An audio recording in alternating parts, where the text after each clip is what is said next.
Okay, here we go. We're going to do another live paid media campaign structuring. Again, this is not one of our clients, but we're just picking one. We've got John here, one of our account managers, and this is one of our favorite brands. We're both Washington State based, and Filson here is a Seattle-based brand. It's also very old. But the past couple of years they've kind of come out and been interesting and doing some cool stuff. So we are going to pretend that Filson is going to be one of our clients, and we're going to look through their website and just kind of think about how a campaign structure would get built for them. So yeah, let's go ahead and get started. So let's scoot over here. Let's start with the Google campaigns. So the first thing that kind of comes to mind here, really there's kind of four, let's call it five-ish main Google campaigns. So we'll go search, brand, search, non-brand. Then we'll have performance max. Then YouTube and display. So in order to determine whether or not we should have a brand campaign, it's good to kind of take a look at the search results page for Filson. So what we're looking for here is whether or not the brand that we're representing has competition for their own brand terms. So again, we're trying to avoid the situation where we're starting to pay for traffic that we would have gotten for free anyways. So I think a good example would be Brooks Running. So for example here, what we can see in some cases is the paid ad would land here, and then the organic ad would land here.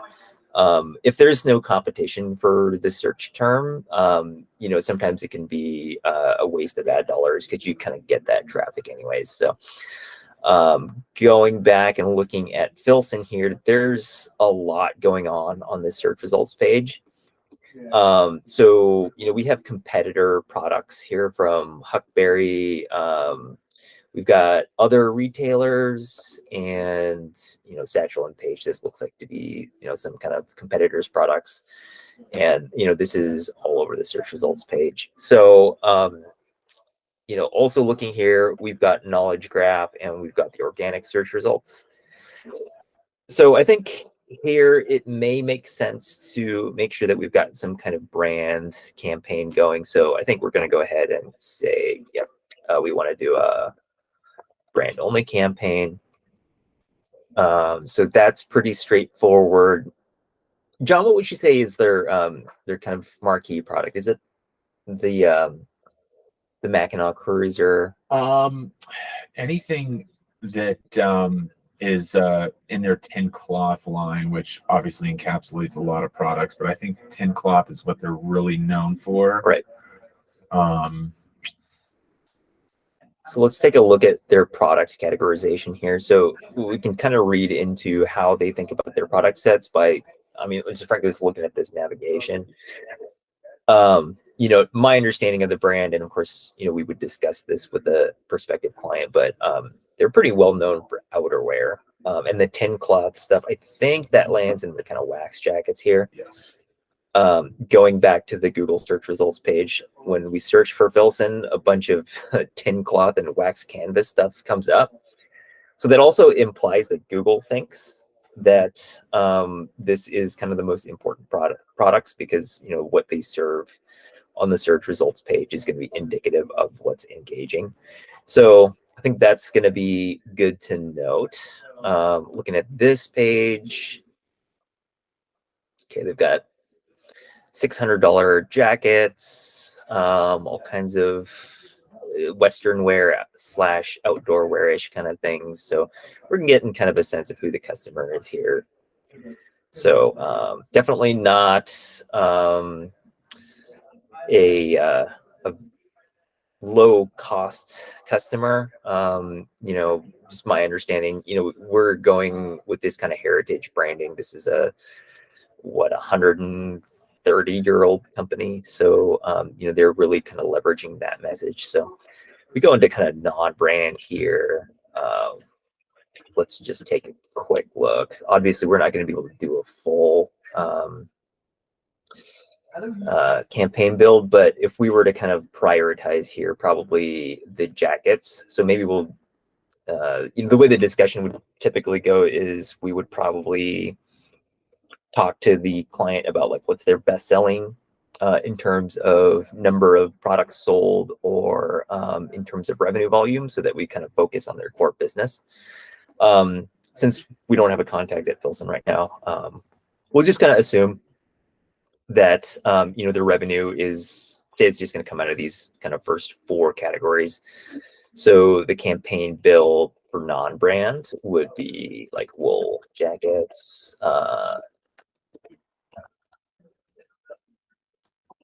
wax jackets. What else did we have? Jack shirts, which shirt, jacket, chore shirts. I don't really know exactly what to call this, but let's call this jacket, shirts, and vests. We could definitely go into their luggage and accessories and all these other things. They've got a pretty broad range of products now. So, I mean, based on our conversations, if we were to have them with the client, we could, kind of build out a really, really robust product set for non-brand. But, for the sake of simplicity, we'll just kind of keep it to maybe those core products. Yeah, I think it's good to note that, all of those other categories are prime for expanding the non-brand campaigns. Yep. So, obviously this is where talking with the client is really going to be crucial, as they, may want you to focus on some of the other categories for non-brand campaigns, depending on, what their focus is for the year and products that they want to push. And, this could go in a lot of different directions, but yeah, I think this is a good place to start for a demo. And just keep in mind that all of the other product categories, no matter who the client is, are really prime for expanding non-brand campaigns. Yep, absolutely. Yeah, that's a good point, John. So now that we've got kind of non-brand, say we're just going to focus on these 4 main categories. The other kind of in between set of search queries we'd be looking at is kind of brand plus product. So, as an example, this is going to be like Filson outerwear, but we're also going to run into like Filson wool jacket, and let's add that quotation mark. So there's kind of this mid-level, where it's a combination of the product query plus the brand query. So I think it would make sense to spool up kind of a brand plus product campaign type. So this would be brand plus jacket. And then down here, we would have something like wool jackets or wax jackets.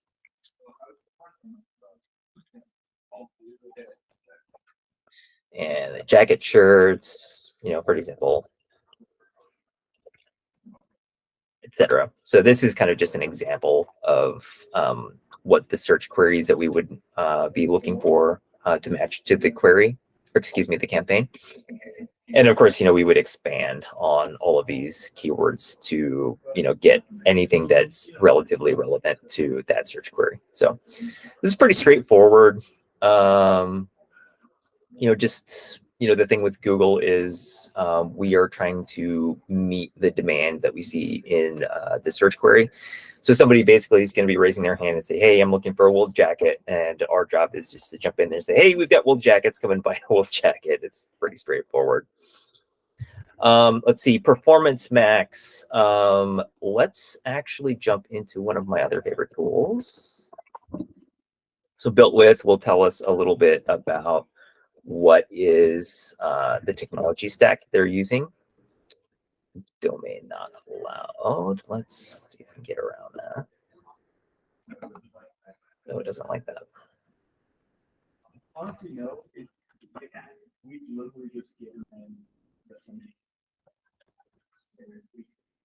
Oh, interesting. It doesn't like that. Interesting. Okay.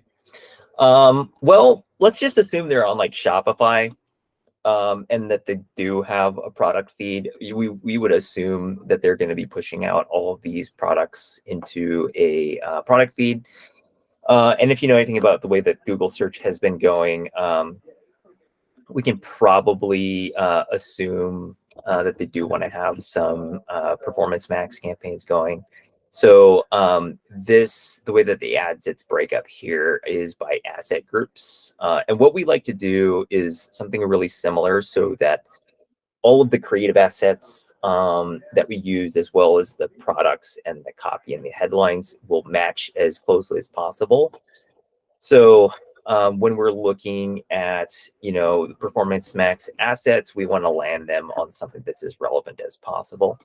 So we would be filtering down their product sets from Merchant Center down to, say, the wool jackets category, and then landing them here, as well as showing them the products from the shopping feed that are in that wool jackets category. So real similar.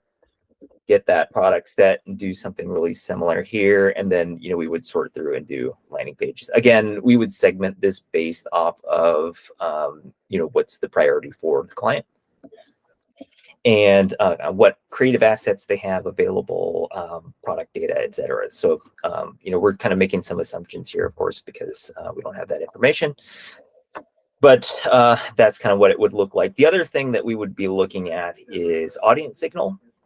So, I think one of the main uses for Performance Max is we do a lot of retargeting through there. And so audience signals around, let's just make a note here.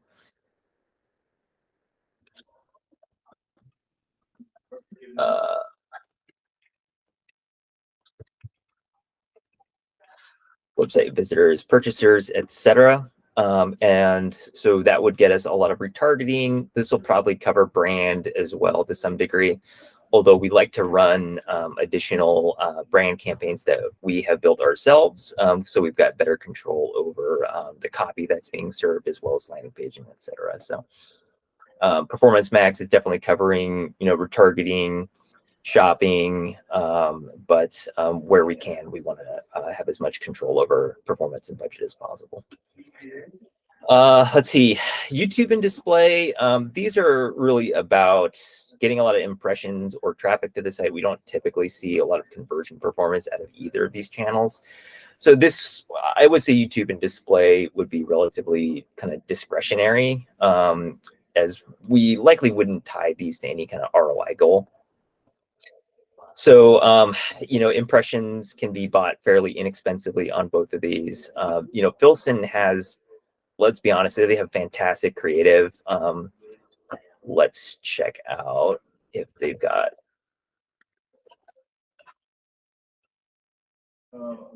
I've got a pretty strong social following. So, we're kind of looking through here. Clearly, they've got some reels here and video assets. So definitely, they've got some stuff that they can push to those channels through Google. So, that those would be a little bit on the branding side of things, and, making sure that they're represented well in these channels. But we're more of a performance marketing house, so that's a little bit out of the wheelhouse for us. Although, we do on occasion run campaigns like that to drive conversion, and sometimes it can, but typically it doesn't. So. Not a huge priority. We would definitely be prioritizing these campaigns over any kind of display in Google. Okay, so that's looking good here. Obviously, there's a ton more work to be done in terms of building out ad copy, setting up even more keywords, and building out the campaigns. But this is kind of a rough kind of estimate on how we would build the campaigns from the get-go. I guess one of the other things that's good for context is, Filson is a really established brand. Their Instagram profile has plenty of followers. So, it's safe to assume that we have a good amount of search query around their terms. So, we are making an assumption that these keywords would perform, and on the non-brand side of things that they would outperform their competition because they're established. If it was like a new brand, say someone who's just had like a successful Kickstarter or Indiegogo, and they're just kind of bootstrapping, we might be a little bit more conservative around non-brand terms because they can be quite a bit more competitive, and we'd probably lean more into brand, product, as well as performance max. So I think that's how Google would run. Once this was up and running, we would potentially test out Bing, just kind of porting the campaign structure over into a Microsoft Ads account. But typically, we like to see things set up and successful, running a good conversion rate and ROI in this channel before porting things over to Bing. So, okay, let's look at Facebook and Instagram, because that's our other kind of main bread and butter channel. And what we're looking at here, so similarly, we do want to focus our ad creatives on their core products, so we can kind of steal that here.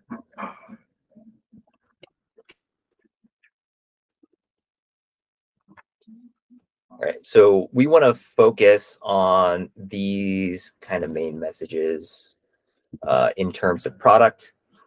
And then we also want to think about what problem are we solving in terms of the customer's need.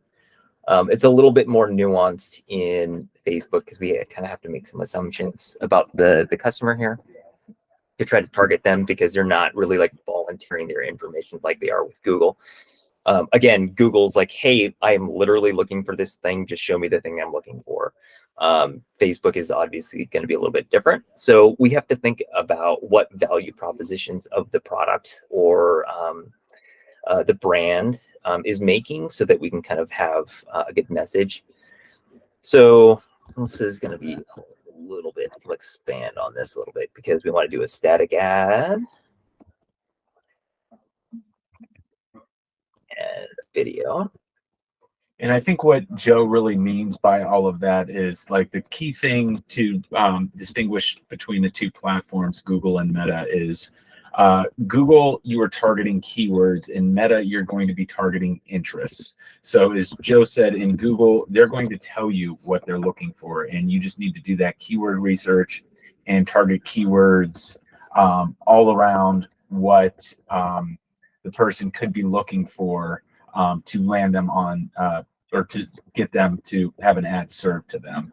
On Meta, we're not targeting keywords, we're targeting interests. And Meta has a pretty robust audience building tool to where you could put in any host of interests and build audiences based on that. So that's the key distinction here to remember. Google, we're targeting keywords.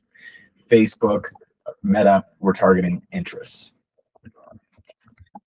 Yep, absolutely done. And what I'm getting going here are basically, we want to have some kind of value proposition and then like an A and a B variant of copy. So we're going to use our handy tool in AI and ask it a good couple of questions. So let's tell it to go check out Filson.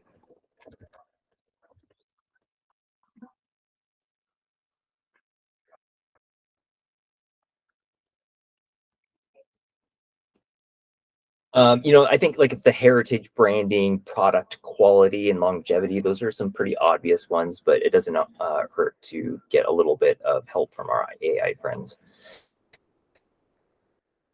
Let's see what comes up here.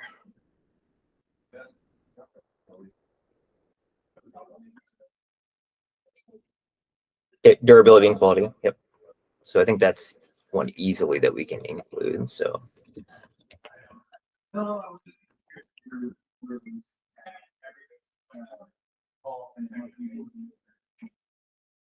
Oh, being innovative while also respecting heritage. That's great. Incorporating Gore-Tex and Merino. Okay.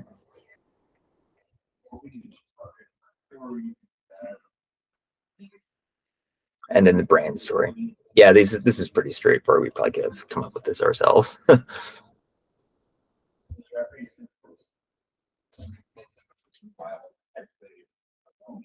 let's see.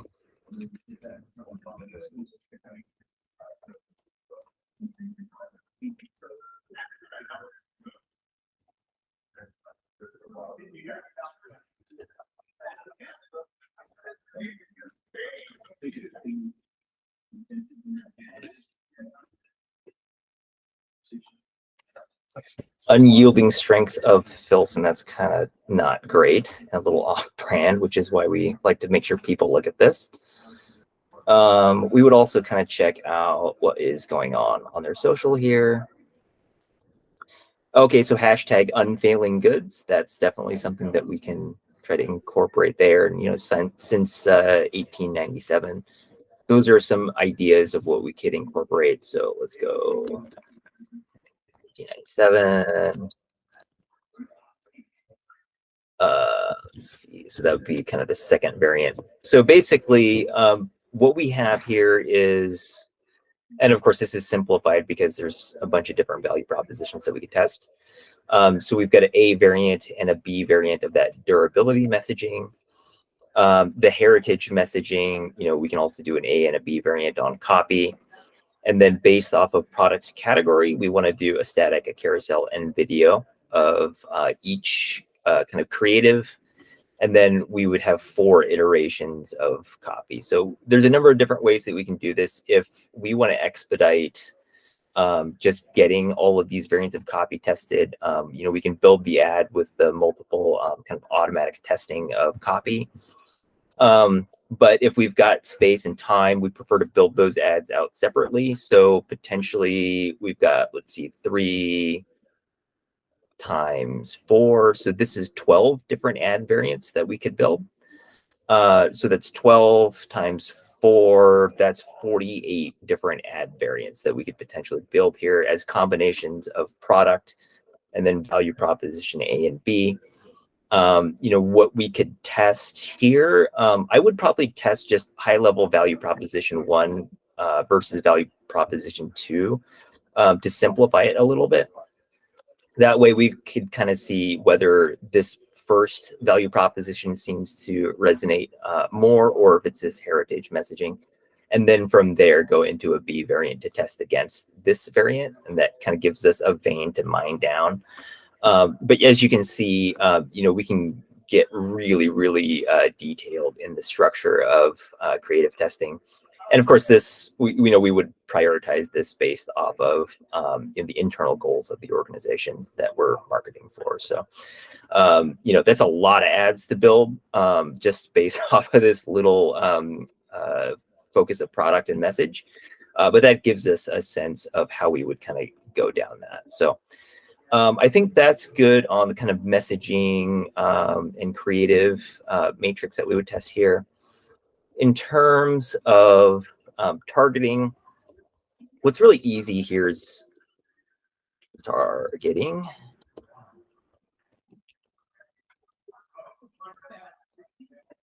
And so, so I believe they've also got a pretty good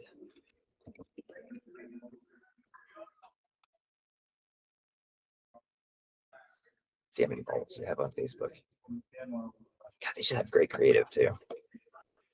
Okay, so 200, let's call it 250,000 followers on Facebook, 500,000-ish on Instagram. It's pretty solid. You could probably do some good retargeting off of those audiences. So social engaged, typically 365-day social engaged. That's an audience we would definitely want to try. We'll do Instagram and Facebook for those. Purchasers, we want to build that audience to exclude, actually. So, you know, these are pretty high ticket items. They're not, I mean, somebody's probably not going to buy a $600 jacket and then buy another one a day or two later. So like a 30-day look back on purchasers will be good for excluding. I'm not sure how much site traffic they're getting. So the add to cart user group might not be big enough. So that's a question mark there based on how much traffic they're getting. But if we do get a good sized audience, 7 and 14 and 30-day look back, there would be good. And then standard operating procedure for us on website visitors is 7, 14, 30. And in their case, they get a lot of traffic. So, and it's a higher ticket item. So 60 and 90 is probably worth doing on look back. So that's going to be our structure on retargeting. So prospecting. There's a couple of different ones we can do here. With Facebook, we can use lookalike audiences when we've got enough users to match on. After iOS updates a number of years back, the match rate has gotten pretty poor. So, if you've got like a couple of thousand users in your customer file, you can build a decent lookalike audience. I imagine Filson is a big enough brand to have, an email list of at least 3,000. So I think a lookalike off of purchasers,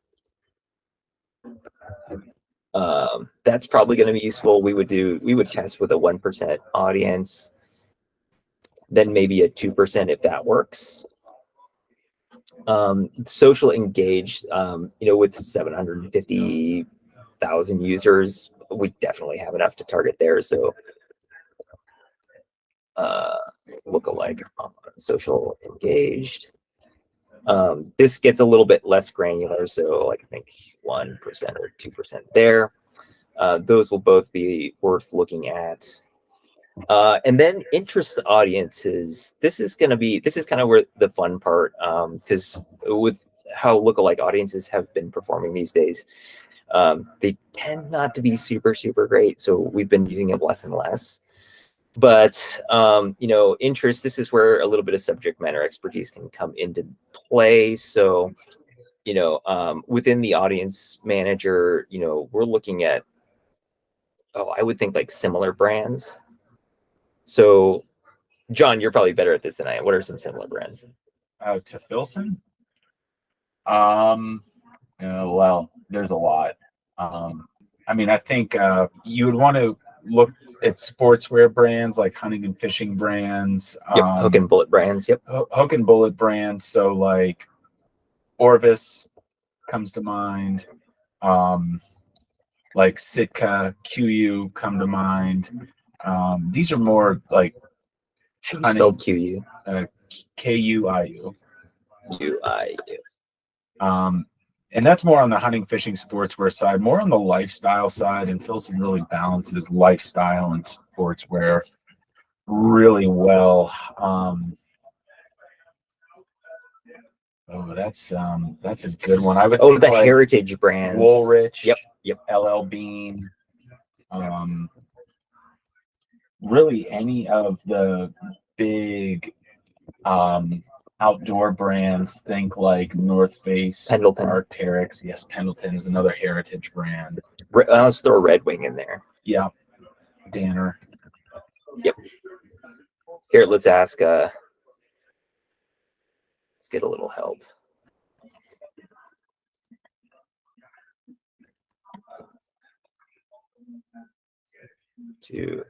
Let's call it.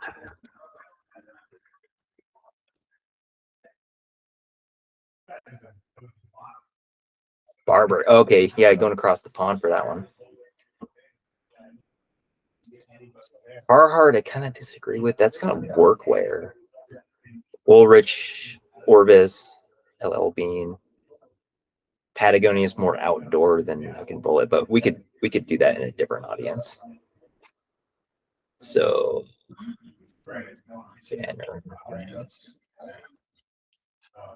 yeah, those all kind of look and feel similar. But the other brand. So let's go Patagucci, the North Face, Fjallraven. What else was in there? Arc'teryx.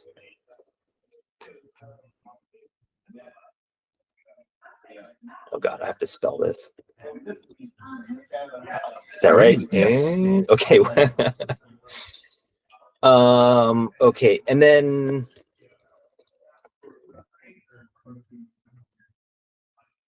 hook and bullet. So if you're interested in hunting, fishing, etc., there's all those. And then we have retailers. So Cabela's, Bass Pro Shops, Orvis here to a degree, but we're kind of already covering that in brands. Let's see.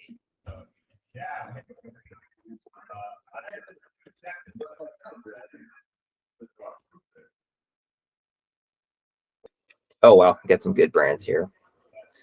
Gander's Outdoors, Sportsman's Warehouse. Yep. Field and Stream. Oh, yeah. Then we can go into like hook and bullet publications. Beretta. That's one of my personal favorites. And Sims. So, okay. I mean, it seems like sky's the limit here with all the different brands and interests and retailers. I mean, let's take a quick look at the creative again, because that might give us some direction.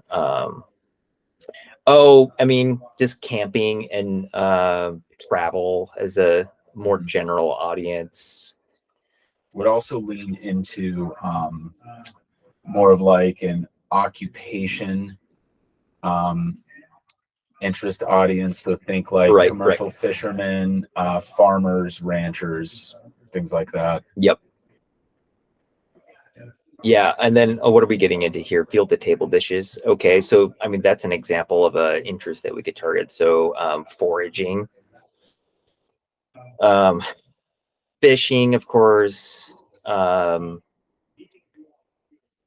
kind of like a survivalist sort of audience or interest potentially. So yeah, I mean, we can spend a lot of time here, but basically this would give us, let's call it 4 different campaigns that we could build, 2 lookalike campaigns we could build, another 5 interest audiences we could build, in addition to 48 different ads that we could build. So this is a good 3 to 6 months worth of testing that we could do, depending on seasonality and what their budget is looking like. So yeah, this is, I mean, if we were to take Filson on as a client, this is the kind of where we would start and start building these campaigns and really start testing. And obviously a lot of this is off the cuff. We did not have a plan coming in here. So all of this kind of brainstorming audiences and whatnot was just, something that we would typically put more thought and consideration into, but we are just making a video here. So consider this just a very high level campaign structuring video. And a lot of this stuff was, like I said, off the top of our heads, but the skeleton, the account strategy and structure, this is exactly what we would do. We would just spend more time thinking about keywords, audiences, etc. Yeah, we'd spend quite a bit more time on the details, and as they say, that's, as the devil says, that's where the devil is in the details. Excuse me. Okay, well, I think that's all we have for you today on this video. If you have any other questions, feel free to reach out to us at frontsightconsulting.com. You can also find us, the best place on social to engage with us is probably Instagram, so at Frontsight Consulting. And you'll also see us on LinkedIn at Frontsight Consulting, and we'll be starting to work on X quite a bit more here soon. So expect us to see us there. Thanks, everyone.